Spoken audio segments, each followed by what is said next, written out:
வணக்கம். இது ஐபிசி தமிழின் மதிய நேர பிரதான செய்திகள். முதலில் தலைப்புச் செய்திகள். விரிவுரையாளர்களின் துன்புறுத்தலால் பயம்ப மாணவி தற்கொலை. உடனடி விசாரணை நடத்தும் ஸ்ரீலங்கா கல்வி அமைச்சர். அம்பாறையில் அதிபர் ஆசிரியர் மீதான தாக்குதல். பாதுகாப்பை உறுதி செய்ய கோரி போராட்டம். வவுனியா கோர விபத்தில் ஒருவர் பலி, 3 படுகாயம். உயிரிழந்தவர் இந்திய துணை உயர்ஸ்தானிகர் அலுவலக பணியாளர் என தகவல். ரணிலின் முன்னாள் தொடர்பாடல் பணிப்பாளர் நாயகம் மீதான துப்பாக்கி சூடு. கைதான 3 விளக்கமறியல். தமிழ்நாட்டில் நீலகிரி, கோவையில் கனமழை. பவானி ஆற்றில் வெள்ளப்பெருக்கு அபாயம். உக்ரைன் மீதான மாஸ்கோவின் தீவிர தாக்குதல். அமெரிக்காவின் மௌனம் புட்டினை ஊக்குவிக்கும் என்கிறார் விளாடிமிர் செலன்ஸ்கி. தொடர்பான விரிவான செய்திகள். வயம்ப தேசிய கல்வியியல் கல்லூரியில் 2ஆம் ஆண்டு மாணவி தற்கொலை செய்து கொண்ட சம்பவம் குறித்து ஸ்ரீலங்கா கல்வி அமைச்சு உடனடி விசாரணையை ஆரம்பித்துள்ளது. கண்டி தெல்தெரிய பகுதியைச் சேர்ந்த மாணவி தனது விடுதியில் தற்கொலை செய்து கொண்டதாக கூறப்படும் நிலையில் இந்த தகவல் வெளியாகியுள்ளது. மாணவி தற்கொலை செய்து கொண்ட விவகாரம் குறித்து கல்வி அமைச்சகம் விசாரணை நடத்தியதாக தமக்கு தெரிவிக்கப்பட்டுள்ளதாக வயம்ப தேசிய கல்வியியல் கல்லூரியின் அதிபர் PB லால்குமார கூறியுள்ளார். கல்லூரியில் சில விரிவுரையாளர்களின் துன்புறுத்தலை சமாளிக்க முடியாமல் ஏற்பட்ட மன உளைச்சல் காரணமாக மாணவி தற்கொலை செய்து கொண்டதாக அவரது நண்பர்கள் குற்றம் சுமத்தியுள்ளனர். மன அழுத்தம் காரணமாக தற்கொலை நடந்திருக்கலாம் என்று அவரது குடும்ப உறுப்பினர்களும் கூறியுள்ளனர். இதற்கிடையில் வயம்ப பல்கலைக்கழக மாணவர்களும் கடந்த 23ஆம் திகதி முதல் அமைதியான போராட்டம் ஒன்றை முன்னெடுத்திருந்தனர். இதுபோன்ற மரணங்கள் மீண்டும் நிகழாமல் தடுக்க அதிகாரிகள் நடவடிக்கை எடுக்க வேண்டும் என அவர்கள் வலியுறுத்தினர். கல்லூரியின் அதிபர் இந்த பிரச்சினைக்கு உடனடியாக தீர்வு காண கோரி இரவு வரை அவர்கள் போராட்டத்தை தொடர்ந்தனர். மேலும் இந்த சம்பவம் குறித்து உடனடி விசாரணைகள் நடத்தப்பட வேண்டும் என பல்வேறு தரப்பினரும் கோரிக்கைகளை விடுத்துள்ளமை குறிப்பிடத்தக்கது. அம்பாறை ஆலிகடிவேம்பு பிரதேசத்தில் அதிபர் மற்றும் ஆசிரியர் மீது வாள்வெட்டு தாக்குதல் நடத்தப்பட்ட சம்பவத்துக்கு எதிர்ப்பு தெரிவித்து இன்று அதிபர்கள் மற்றும் ஆசிரியர்கள் இணைந்து கண்டன ஆர்ப்பாட்டம் ஒன்றை முன்னெடுத்துள்ளனர்.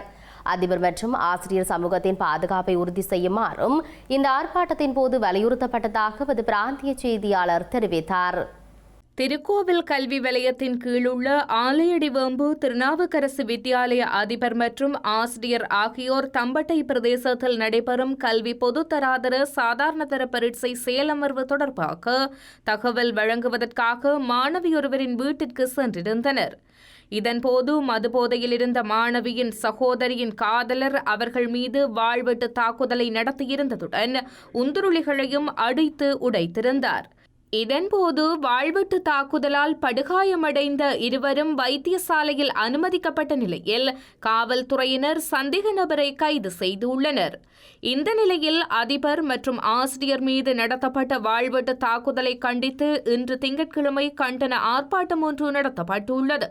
திருக்கோவில் கல்வி வலயத்தின் கீழ் உள்ள பாடசாலைகளின் ஆசிரியர்கள் தம்புலுவில் மகா வித்தியாலயத்தின் முன்னால் காலை 9 மணிக்கு ஒன்று திரண்டனர். இதன்போது யார் தருவர் ஆசிரியர்களுக்கு உத்தரவாதம், ஆசிரியர் மீது அன்பு காட்டு, வஞ்சனை தவிர்த்து வழிகாட்டியை மதிக்கலாம், கல்வி சமூகத்தை இழிவுபடுத்தும் செயல்களில் ஈடுபடாதீர்கள், பாதுகாப்பு வேண்டும், ஆசிரியர்கள் அதிபர்களுக்கு அழிக்காதே கல்வி சமூகத்தை அழிக்காதே, அறம்பழி நடப்போம், அதிபர் ஆசிரியர் பெருமை காப்போம் போன்ற வாசகங்களுடனான ஸ்லோகங்கள் ஏந்தியவாறு திருக்கோவில் மணிக்கூட்டு கோபுரம் வரை ஊர்வலமாக சென்றனர். இதனைத் தொடர்ந்து அங்கு சுமார் அரை மணித்தியாலம் ஆர்ப்பாட்டத்தில் ஈடுபட்ட அதிபர்கள் மற்றும் ஆசிரியர்கள் தமது கண்டனத்தை தெரிவித்த பின்னர் அங்கிருந்து கலைந்து சென்றனர்.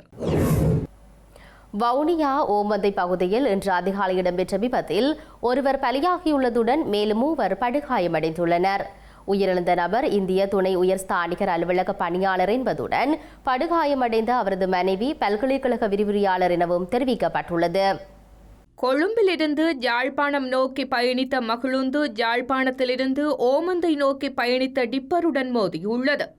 இந்த விபத்தில் 52 வயதான சஜிதானந்த பிரபாகர குருக்கள் பலியாகியுள்ளார். அவரின் மனைவியான 50 வயதான பி சீதாலட்சுமி, 27 வயதான மகன் பி அக்ஷய், 70 வயதான மாமனாரான சுவாமிநாதன் ஐயர் ஆகியோர் படுகாயமடைந்துள்ளனர். இந்த மூவரும் வவுனியா மாவட்ட பொது வைத்தியசாலையில் சிகிச்சைகளுக்காக அனுமதிக்கப்பட்டுள்ளனர். இந்த விபத்து தொடர்பான மேலதிக விசாரணைகளை வவுனியா ஓமந்தை காவல்துறையினர் முன்னெடுத்துள்ளனர்.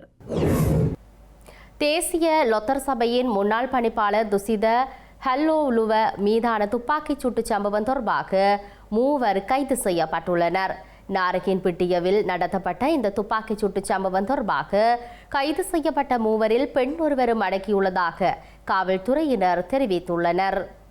ஸ்ரீலங்காவின் முன்னாள் ஜனாதிபதி ரணில் விக்ரமசிங்கவின் மக்கள் தொடர்பு பணிப்பாளர் நாயகமான துசித கல்லோலுவவும் அவரது சட்டத்தரணையும் கடந்த 17ஆம் தேதி நாரகின்பட்டிய பகுதியில் மகிழுந்தில் பயணித்துக் கொண்டிருந்த போது அந்த வாகனத்தை பின்தொடர்ந்து சென்ற 2 சந்தேக நபர்கள் துப்பாக்கிச் சூடு நடத்தியிருந்தனர். உந்துருளியில் சென்ற 2 பேரும் வாகனத்தை நோக்கி துப்பாக்கியால் சுட்டு மகிழுந்தை நிறுத்தியதாகவும் மேலும் மகிழுந்தின் கண்ணாடியை நோக்கி துப்பாக்கியால் சுட்டதாகவும் காவல்துறையினர் கூறியுள்ளனர். அந்த நேரத்தில் துசித்த கல்லோலுவ, அவரது சட்டத்தரணி மற்றும் சாரதி ஆகியோர் மகிழுந்தில் இருந்ததாகவும் துப்பாக்கிச் சூடு நடத்தியவர்கள் அவர்களை தாக்கிவிட்டு மகிழுந்தில் இருந்த ஒரு கோப்போடு தப்பிச் சென்றதாகவும் காவல்துறையினர் தெரிவித்துள்ளனர். இந்த சம்பவம் தொடர்பாக 3 சந்தேக நபர்கள் நேற்று கொழும்பு குற்றப்பிரிவால் கைது செய்யப்பட்டனர். இந்த 3 நீதிமன்றத்தில் முன்னிலைப்படுத்தப்பட்ட பின்னர் எதிர்வரும் 29ஆம் தேதி வரை விளக்கமறியலில் வைக்கப்பட்டுள்ளனர். திருகோணமலை சம்பூர் மகாவித்தியாலயத்தில் நிலவும் ஆசிரியர் பற்றாக்குறையை நிவர்த்தி செய்து தருமாறு கோரி இன்று கவனஈர்ப்பு ஆர்ப்பாட்டம் ஒன்று முன்னெடுக்கப்பட்டுள்ளது. பாடசாலைக்கு முன்னால் ஒன்று கூடிய பாடசாலையின் பெற்றோர்கள் இந்த ஆர்ப்பாட்டத்தை நடத்தியுள்ளனர். சம்பூர் மகா வித்தியாலயத்தில் 526 பாடசாலை மாணவர்கள் கல்வி கற்று வருவதுடன் 4 அபிவிருத்தி உத்தியோகத்தர்களும் 20 ஆசிரியர்களும் தற்போது கடமையாற்றுகின்றனர். எனினும் கணிதம், ஆங்கிலம், விஞ்ஞானம் உள்ளிட்ட 6 முக்கிய பாடங்களுக்கு ஆசிரியர் பற்றாக்குறை காணப்படுவதாகவும் இதனை நிவர்த்தி செய்து தருமாறு கோரி இந்த பெற்றோர்களின் ஏற்பாட்டில் கவனஈர்ப்பு ஆர்ப்பாட்டம் முன்னெடுக்கப்பட்டது. இதன்போது ஆசிரியர் பற்றாக்குறையினை நிவர்த்தி செய்து தருமாறான சுலோகங்களை ஏந்தியிருந்த பெற்றோர் கோஷங்களை எழுப்பி ஆர்ப்பாட்டத்தில் ஈடுபட்டனர். இதனையடுத்து ஆர்ப்பாட்ட இடத்திற்கு மூதூர் வலய கல்வி அலுவலகத்தின் பிரதி கல்வி பணிப்பாளர் தேவதாஸ் ஜெயந்தன் சென்று பெற்றோருடன் கலந்துரையாடியுள்ளார். ஆசிரியர் பற்றாக்குறையினை நிவர்த்தி செய்வதற்கு தம்மால் இயலுமான ஏற்பாடுகளை செய்து தருவதாக தெரிவித்ததை அடுத்து ஆர்ப்பாட்டக்காரர்கள் அந்த இடத்திலிருந்து கலைந்து சென்றுள்ளனர். இலங்கையில் கடந்த 2500 ஆண்டுகளாக நாட்டின் ஆன்மீக வளர்ச்சியில் துறவிகள் குறிப்பிடத்தக்க பங்கை வகித்துள்ளனர் என்பதை மன்னர்கள் புரிந்து கொண்டாலும் நவீன ஆட்சியாளர்கள் அதை புரிந்து கொள்ள தவறிவிட்டதாக விமர்சனம் முன்வைக்கப்பட்டுள்ளது. கோட்டையில் உள்ள ஸ்ரீ கல்யாணி ஜமக்ரி தர்ம சபையின் மகாசங்க சபையின் அனுநாயக்கரான பேராசிரியர் கோட்டாபெட்டியே ராகுலதேரர் இந்த கருத்தை கூறியுள்ளார்.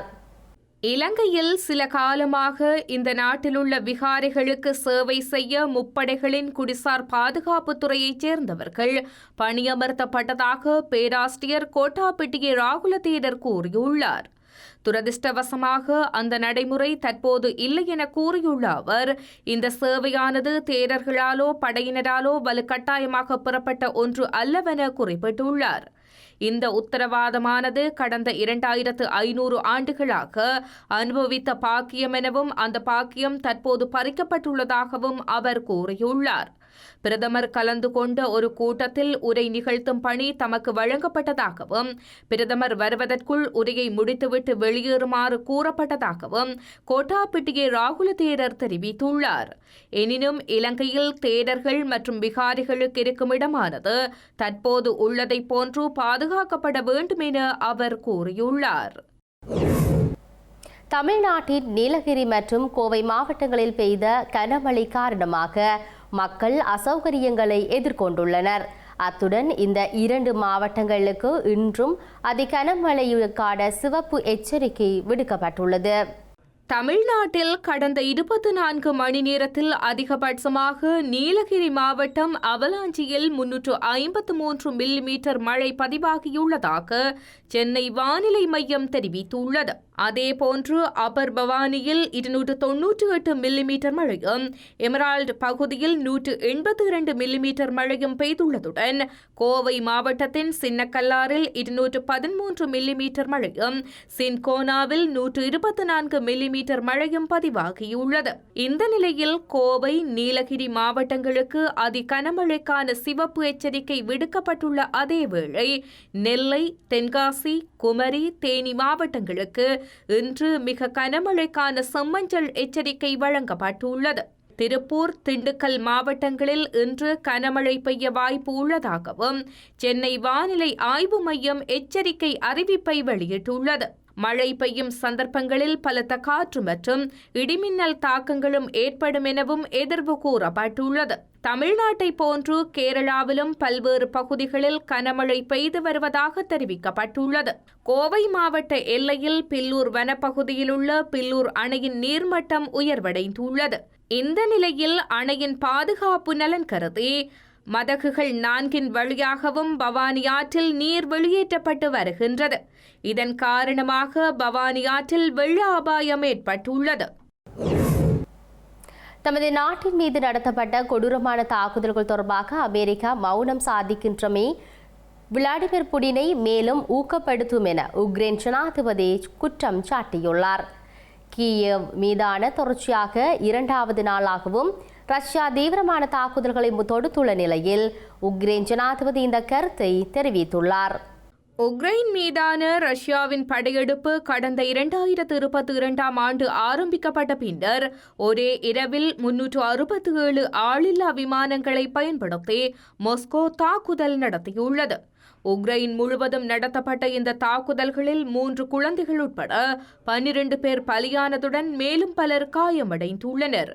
மீட்பு பணியாளர்கள் 30க்கும் மேற்பட்ட நகரங்கள் மற்றும் கிராமங்களில் பணியாற்றி வருவதாக உக்ரைன் ஜனாதிபதி வோலடிமிர் செலன்ஸ்கி குறிப்பிட்டுள்ளார்.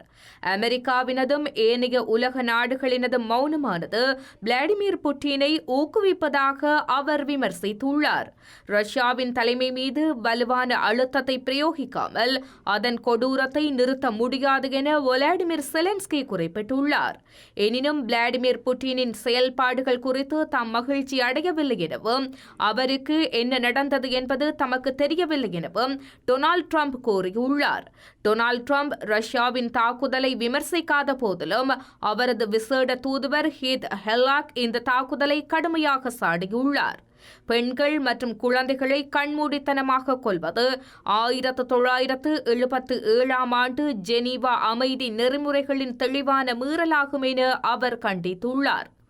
இந்த தாக்குதல்கள் வெட்கக்கேடானது என கூறியுள்ள அவர் கொலைகள் நிறுத்தப்பட்டு போர் நிறுத்தம் கொண்டுவரப்பட வேண்டும் என கீத் ஹெல்லாக் மேலும் வலியுறுத்தியுள்ளார். செய்திகளை நிறைவாக மீண்டும் தலைப்புச் செய்திகள்.